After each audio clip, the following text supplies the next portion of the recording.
কিছু নাম সময়ের পাতায় শুধু লেখা হয় না, তারা জলে পুড়ে আর ইতিহাসে দাগ রেখে যায়।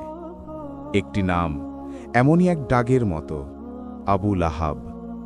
নবী করিম সাল্লাল্লাহু আলাইহি ওয়াসাল্লামের চাচা, কিন্তু হৃদয়ে এত অন্ধকার ছিল যে আল্লাহ তাআলা নিজেই তার ধ্বংসের কাহিনী কোরআনে লিখে দিলেন।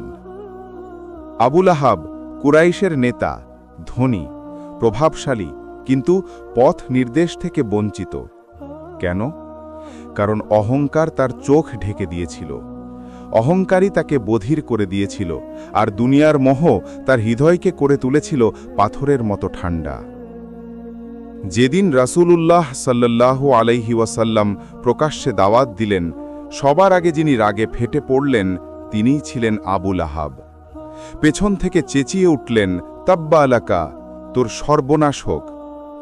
তিনি নবীকে মিথ্যাবাদী বললেন, পাগল বললেন, আর তার স্ত্রী উম্মে জামিল কাঁটা বিছাতেন রাসূলের পথে, অপবাহ ছড়াতেন, গালি দিতেন, কষ্ট দিতেন।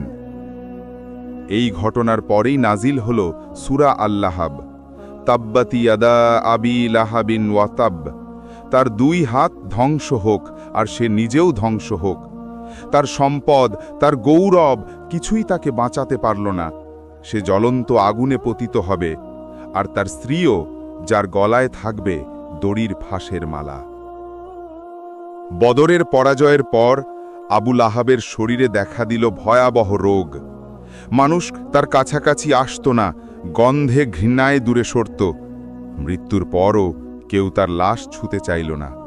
লাঠি দিয়ে ঠেলে এক গর্তে ফেলান হলো, আর ওপর থেকে পাথর ছুঁড়ে মাটি চাপা দেওয়া হলো।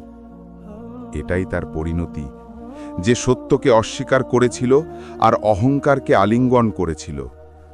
ভাই ও বোনেরা, এই কাহিনী শুধু ইতিহাস নয়, এটা এক আয়না যেখানে আমরা নিজেদের দেখতে পারি।